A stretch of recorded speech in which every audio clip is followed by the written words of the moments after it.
Don Lang, welcome to Lockdown Sessions. How are you today? I'm doing great, Brad. Thank you. Good to be here. Uh, Thanks for having me. really, you're welcome.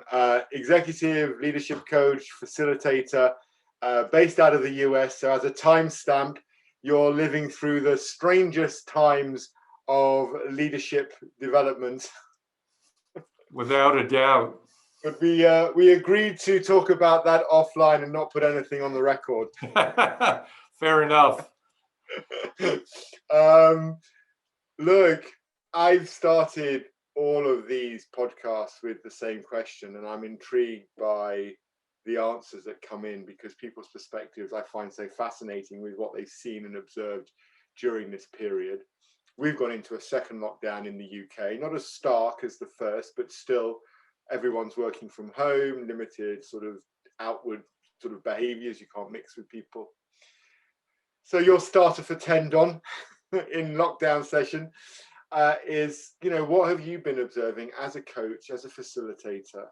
What have you been seeing in the leaders and the teams that you've been working with that have kind of stood out to you as learnings? Okay. Good question, Brad. I think a couple things. One, from the team side, I've seen certainly many leaders struggle with maybe not having all the answers, first of all, right? That it's a very dynamic environment. Organizations are operating one day at a time as opposed to months at a time or years at a time, right? And so the whole concept of planning and some of the metrics that they've used around dashboards and the like, not so relevant. Not so relevant. If business falls off the table because of a lockdown or the supply chain disruption, the old dashboard and let's go through the numbers doesn't apply. And when the questions come up, so what do we do? They don't necessarily have the answers. And so that puts people in an uncomfortable position, as you can imagine, right? Leaders like to be positive. They like to be optimistic. They like to have a path forward and be able to communicate a vision. So I think the need for flexibility, I think the need for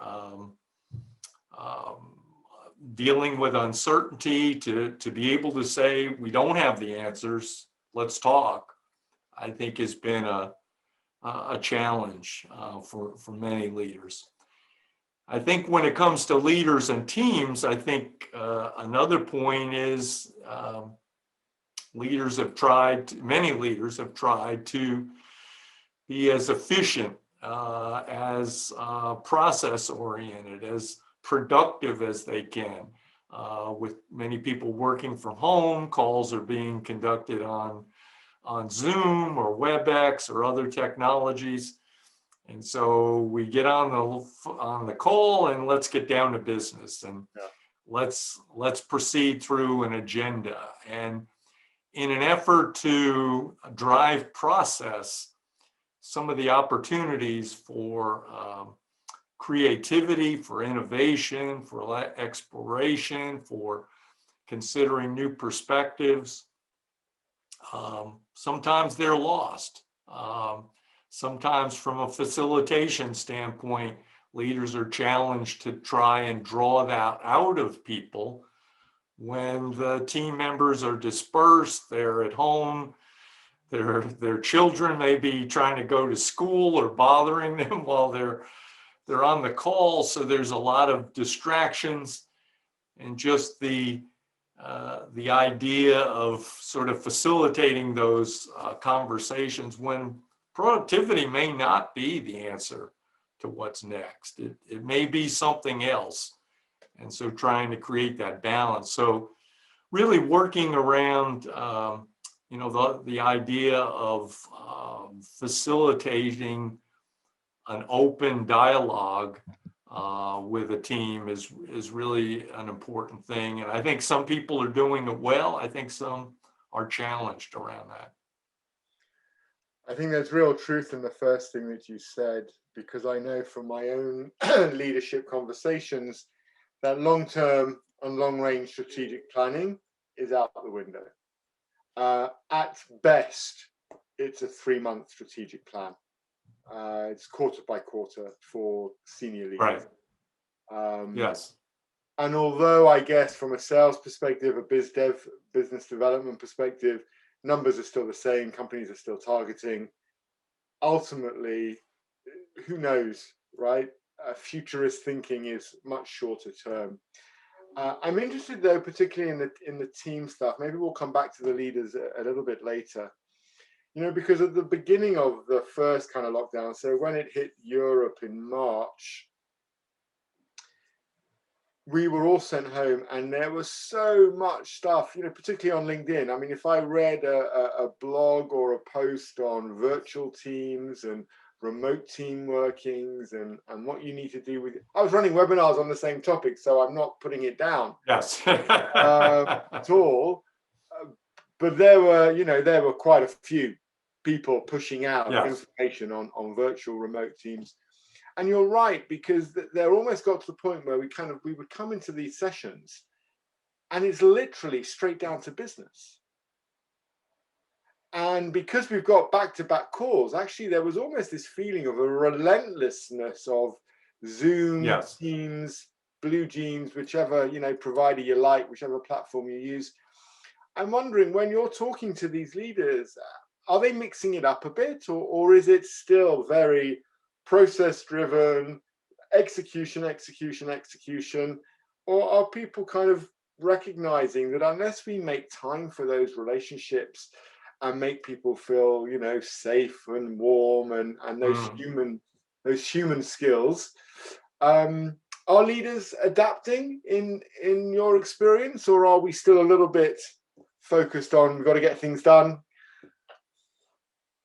Well, I think it's across the board, Brad. I think as time has gone on, and I think many leaders have realized we're not going back to normal necessarily anytime soon. We're not going back to January, February of 2020, perhaps indefinitely, right?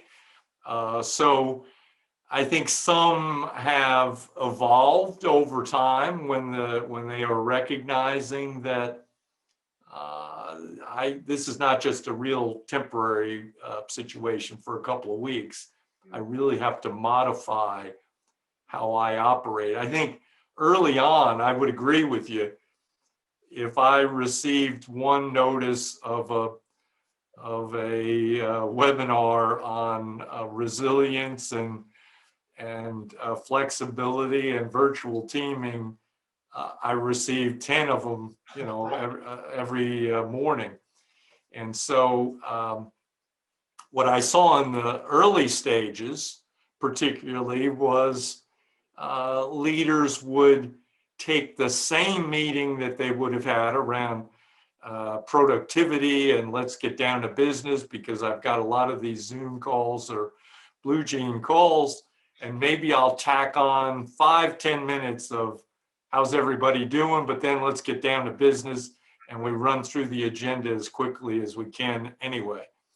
So it seemed a bit artificial. It seemed a bit lacking authenticity or a genuineness around, we really want to take the time to explore how people are doing and what options we have and how can we rethink the way we do business. So I think it was kind of a bolt-on activity about, well, I know I need to ask Brad how he's feeling, so let me take a couple minutes to do that. But then I'm going to get back to driving the business agenda. I think it has changed for many leaders as time has gone on, and they can see what the impact's been on individuals on their teams in terms of not just how the personal life is affecting business life. It's a whole person. It's not segmented in terms of just business. So I think many have seen that. I think as a result, they are working to try and figure out how to facilitate, how to have dialogue that generates a level of trust, that generates a level of authenticity and reciprocity, that uh, and vulnerability, even on their part, that I don't have the answers. I don't expect you to have the answers. Let's work through this together. So I think there are a number of leaders who are working in that direction and making good progress, I think. I love that word vulnerability. And I do believe that this is an opportunity for leaders to really show that vulnerability. I've I think historically, from a leadership point of view, vulnerability was often kind of got bad press as a weakness Yes. leader. And perhaps now, with the kind of psychological safety issues that are going on for people either coming back into work or having to travel into offices, or just, being at home, homeschooling kids, Right. partners at home trying to live on the bandwidth of their Wi-Fi while they both work from home, or one's not working. The scenarios are many. Whether if we don't show that vulnerability as a leader, it kind of goes against the grain of authenticity, because I don't know if there's anybody who hasn't been affected at some point mentally with what's been going on. We're human beings, we're designed to be connected. I socially distance, I've said this before on this podcast, I socially distance for 25 years. I live rurally and have worked remotely for 20 plus years. So having to go into a lockdown wasn't a major stress, but being restricted in who I could see, when I could go out, and how often I could go out. There were 2 or 3 moments during the first 4 or 5 months where I knew I was down. Yes. And at the beginning, I didn't share it. I just went running a lot, to kind of get out of my head. But actually, it was somebody taking the chance to say to me, hey, Brad, how are you? And actually answering that question, that then the following week I kind of shared with my team, do you know what? I'm not great, actually. I'm a little bit grumpy. I'm a little bit ratty. And call me out on it. Yes. And it was amazing, because it then gave everybody else permission to start talking about how they were feeling.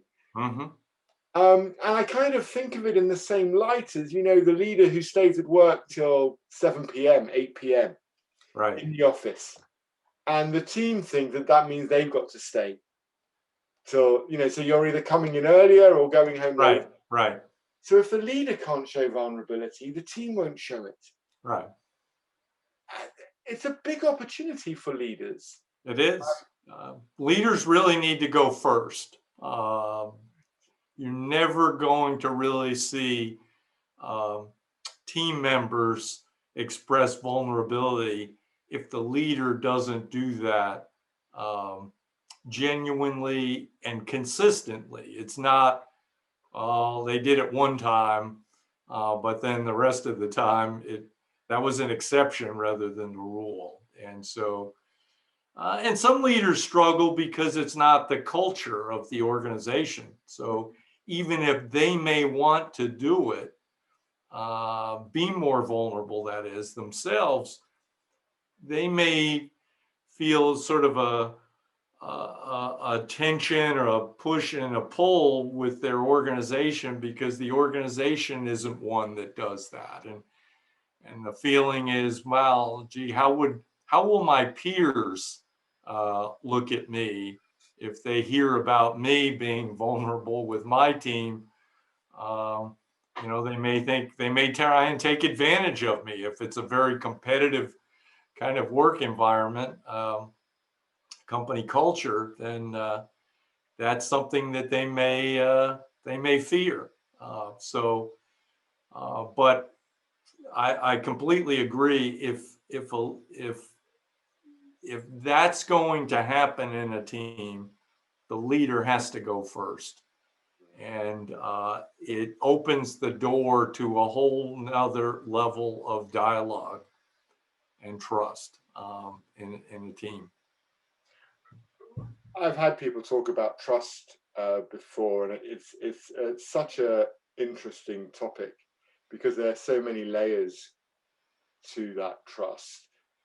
When you're looking at your clients over the last few months, and especially in, and we can reference maybe a little bit, the US, sort of the way misinformation has spread over the virus, some of the splits in the country. We have them here in the UK now, the non-believers, the believers, the anti-vaxxers, the vaxxers.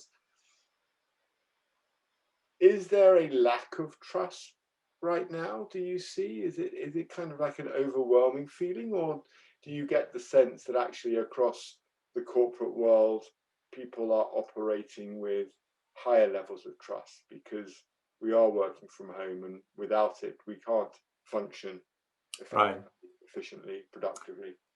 That's an excellent question. I think in many cases, people are recognizing, gee, I can trust people more than I did before. I mean, I think, as you know, work from home remote working has been around for quite a while, but many organizations have been really reluctant to embrace that in a big way. Yeah, for sure. Here in the US, I'm familiar with any number of clients who would say, well, you can work from home on Fridays, or pick one afternoon a week or something like that. And a lot of that was actually driven, I believe, by a lack of trust. Are people going to really be productive? And yet, I know it was probably about a month or so ago, I talked to someone who was responsible for probably 4,000 people who worked in call centers for this telecom firm. And he told me, in looking at data over a period of 3 or 4 months, it was a clear message that people were actually more productive working at home than they had been in the call center. And so he was going to make recommendations now that would say, if you're producing and you want to work from home, you don't have to come back when we do come back. So I think it has opened up for some leaders and made clear that I can trust people to get work done. They're not going to let me down. They're not going to take advantage of the situation. They will contribute. They want to do their best. It's a win-win for all of us. So I think it's opens things up. When you talked about some of the other issues, I sometimes think there's a dichotomy going on that while that's going on at the corporate level, in the society at large, there are these other issues that are of misinformation and different perspectives on vaccination, for example, or voter fraud or whatever, that are really dividing the country. But I'm not seeing as much of that in the corporate setting as I am in the societal situation as we're talking about. I've definitely noticed that from a trust perspective and a kind of an engaging perspective, what I've really enjoyed is the fact that we somehow, you've invited me into your home. I'm in your office. You're in mine, and other people, I'm invited into their bedrooms, lounges, kitchens. Yep. I can see, their wine racks. I can see their kids, their pets, what they're having for dinner. Pictures on the wall, books behind. There's actually quite a high level of intimacy. And so the fact that we've been able to prove that we can be productive and efficient, I'm not sure I want to be in commercial property right now. Yes. Yeah. I don't know if that's the best business to be in. But there does seem to have been a shift where we've moved from what people are doing to or how they're doing stuff to kind of what they're doing. Yeah, that's the way around. Yes. So we're not worried about how they're going about doing it. We just are trusting that they do. They're going to do it. Yeah. I read a lovely post on LinkedIn yesterday or the day before. A guy in Europe, Germany based, and he was talking how he loved working for a company that gave everybody an extra week's annual leave, and also 10 extra days holiday, so that they could take an hour off during the day every day to go for a walk during the winter months when it was darker. And reading that, I thought, wow, now that's cool. It is. That's an organization really thinking about its people. Because my concern with your point, strategy is every 3 months, maybe, sometimes 2 months, which means we're so agile, which of course is a hip word. We're having to be so agile. Actually, there's no consistency. There's no known factors, which makes human beings quite unsettled. Exactly. And then you talk about trust. Well, when people are unsettled, trust is much harder to both garner and to give. So there's kind of dichotomies everywhere, wherever you look. Agreed. Agreed. Yeah, trust is built on patterns of behavior, right? That consistent over time, that create some predictability. I know how Brad's going to make a decision. I know Brad's values. I know how he's going to decide or treat me or whatever. And so I can trust him in that regard. And so to your point, when we've become when work has become less predictable, I think it's important for leaders to be able to operate independently of those work issues with this layer that says, I'm going to continue to treat you in these ways. I'm going to continue to value you in these ways. My values are not changing. What I believe in, what I respect, how I respect people, how I treat people, my level, integrity and so forth. I think people are going to need more of that in order to stay in a trusting relationship, because to your point, the business drivers may be changing. What levers we're pulling today are going to be different maybe in a couple of months. So what can I rely on? I've got to rely on a trusting relationship. So I think it's more important probably than, let's say, even a year ago, that's where leaders make it clear how important trust is, and that they're going to take the first step to make that happen. When you think of the learnings, I kind of want to spin it around now, because as we reflect, we find strategic operational changes and shifts. We see behavioral shifts in leaders and teams. With your kind of futurist hat on, what do you see as some of the challenges leaders and teams are going to be facing, say, as we come through the next 6 months? I know there's talk, again, this places in time, this podcast, there's talks now of a vaccine almost being ready to be rolled out in the new year, but probably springtime before the wider populations get it.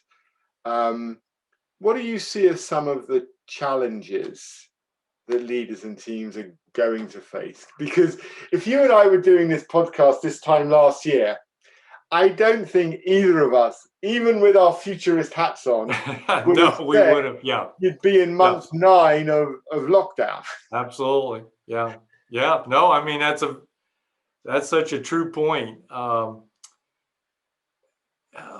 What will be important? Where are things headed? I think the whole idea of perspective will become something that leaders and teams need to be able to work on, build up some muscle around being able to take in different perspectives, uh, identify them, understand them, work with them, pursue them, and um, and create an inclusiveness around how do I incorporate these different perspectives into my thinking, into my data collection, into my networking, into my discussion process. I think um, there's we've had a lot of focus around the world. U.S. is no exception. You know this. I mean, Wall Street looks at results. What's the quarterly result? How are we hitting analyst estimates? And so this drive to get the numbers right has been really pervasive. And I think in doing so, sometimes we can have blinders on about what's going on outside of that. Are we really looking around enough corners to see where things could be headed? What are other perspectives that I'm not thinking about, right?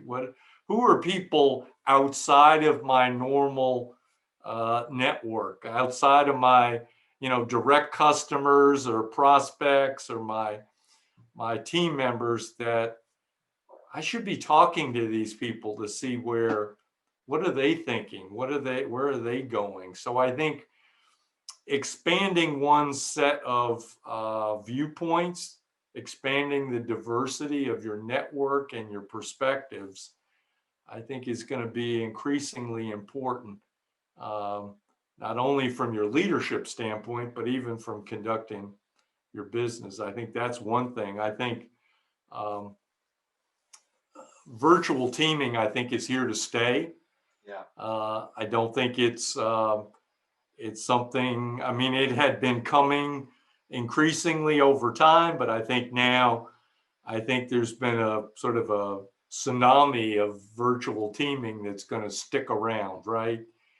And we've still got to get better at that. We're better than we've been, but there's a ways to go in terms of how we operate as virtual teams and in building relationships and creating idea generation in terms of um, building relationships, building trust, that kind of thing. So I think perspectives, I think virtual teaming, I think those are two areas that I would point to as particularly important. I know you're right on that first one, because next Friday I'm actually giving a talk at a sales kickoff for a sales organization, a European sales organization. And my 2-hour slot that day is on balancing performance and relationships in the new virtual world. And that's the topic, Okay. right? I mean, it's exactly exactly what you're saying. Yeah. How do we find valid business reasons to reach out to our customer base that isn't just about doing business? It's actually about building the relationship. How do I influence those guys without the authority and the strategy in play for big business deals? And at the same time, balance performance. I've still got to bring in results. I still have to get results. Yes. Right. Yep. They don't dissipate just because we're in a pandemic. I think another thing that's for me is highlighted when I think of that kind of the futurist hat is I'm wondering whether our entire style of communication has changed. There's an intimacy now in communication, WhatsApp groups, Slack channels. I've got a client who introduced a pet portrait WhatsApp group, and it gets more hits, Don, than any of the other groups that they run Really? on social media. Okay. I'm even in a coaching triad with two other coaches from different parts of the country. We meet every 3 or 4 weeks to kind of do supervision with each other. And we, the other week, one of us posted a picture of their dog. And within half an hour, the 3 of us were just sharing pet portraits, dogs and cats. And there's something about dogs and kids. It's the same, never work with animals or children. And actually, if you want to make people smile, and this goes back to this point of, this intimacy that we've got, because go back a year, and I've got one of my dogs sleeping just down here behind me. There's every chance she'll get up and, put her paws on the desk and have a little look. A year ago, I wouldn't have really been comfortable with her kind of jumping up in the middle of the call. Yes. But now they want to see the dog. And yes. as soon as yes. one of my dogs does sort of sit up and start looking in, they'll go and get their pets. The cat jumps up on I ran a coaching session with my cat the other day, and I was stroking him, and my coachee turned around and said, "You look like Dr. Evil, you're like just stroking." Yes, right. And we're joking about it, but it creates a level of intimacy because you're sharing something of, a deep, meaningful part of your life. If the kids come in, my daughter was going off to university last week. She knocked on the office door in the middle of a session, came in to say goodbye, and where's she go? Oh, she's going back to uni. She's been here for the day. Oh, and it creates a connection that perhaps it does didn't have before. I completely agree. I think that's a huge difference from a year ago, as we talked about that. Some people might have kind of raised an eyebrow when kids are coming into the room. How come, Don or Brad couldn't keep their child out of the room, right? While that's going on. I think that's understandable now. I think that's acceptable. And to your point, I think it's even encouraged. So yeah. So I think that's opened up a new level of intimacy for relationships that wasn't there before. So I think it's a great opportunity to use that as part of the relationship building process. Don, as we start to draw to a close of this conversation, I'd be really interested in, both from your experience and your knowledge base, what are kind of your hopes as we move forward? What do you hope to see happening when you think of both your clients, whether it's leaders or teams, or even some of your one-to-one coachees? What sits underneath the hope column as we move forward? Hopes, I would say, one thing I hope is that through all this, that leaders and organizations maintain or achieve a level of hope and optimism going forward for themselves, for their teams, and from a development standpoint, that they realize I've been tested and challenged in many different ways this year than I've ever been before. And so I hope that organizations, many of whom, as you probably know, have have struggled to figure out, well, how do we do leadership development? How do we do those kinds of growth programs and coaching programs when we're not physically in the same place as we've been? Some of the action learning, I hope they organizations get a renewed sense of, we need to, this has pointed out the importance of people.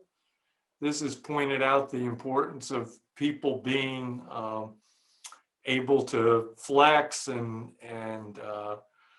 be resilient and develop empathy and relationships and trust, as well as the other kinds of leadership competencies. And so I hope that organizations will find ways to invest in that, both in individuals as well at a corporate level. So I think that's one hope that I have. And I hope that individuals recognize the continued need for growth and development personally. How can I take more time to build more relationships with my peers? How can I read more?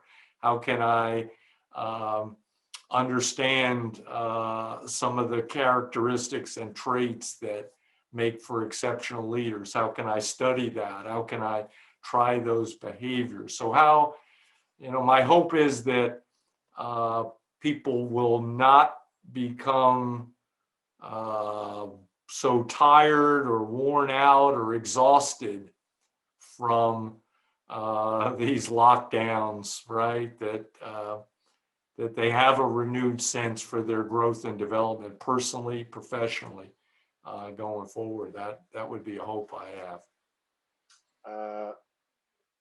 Even with that last comment, it kind of highlights, doesn't it, the fatigue, the global fatigue right now. Yes. And I sense leaders will have a big responsibility in helping keep and maintain motivation. And yes. I think as individuals, if for any reason we stop communicating, then that fatigue could become overwhelming. And then all the fears around mental health that have been talked about suddenly become even more real for more people than those it's already affecting. Exactly.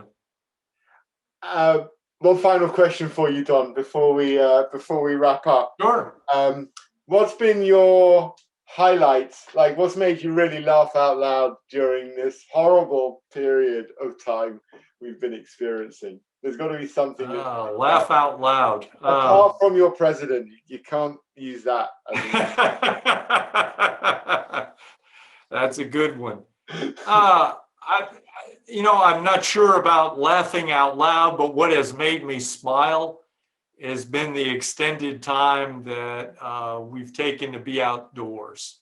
Mm-hmm. My wife and I like to walk, to hike, to bicycle, and I've done it with a new mindset, a new framework during this time, much more appreciative of what I'm seeing outside in nature as we go along a path or through the woods, and how much more meaningful that has been. Not that it wasn't before, but it's taken a new meaning that's made me smile as I see a waterfall or a stream or a beautiful tree, those kinds of things. That's something that I've really taken a lot of pleasure in, being outdoors and exercising in that way. So I'll buy that. That's what I've enjoyed.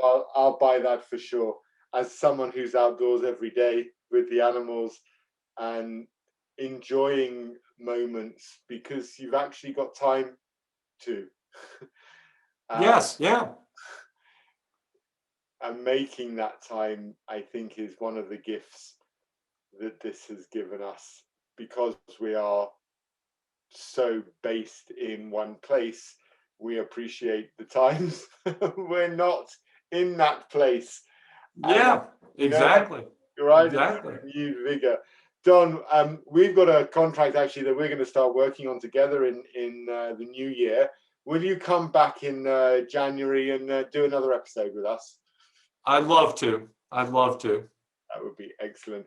Don Lang, executive coach, facilitator, and great raconteur with your stories. Love that. Thank you so much for joining Lockdown Sessions, and we'll see you again very soon. Thank you, Brad. That was Bye. good. Thanks, Don.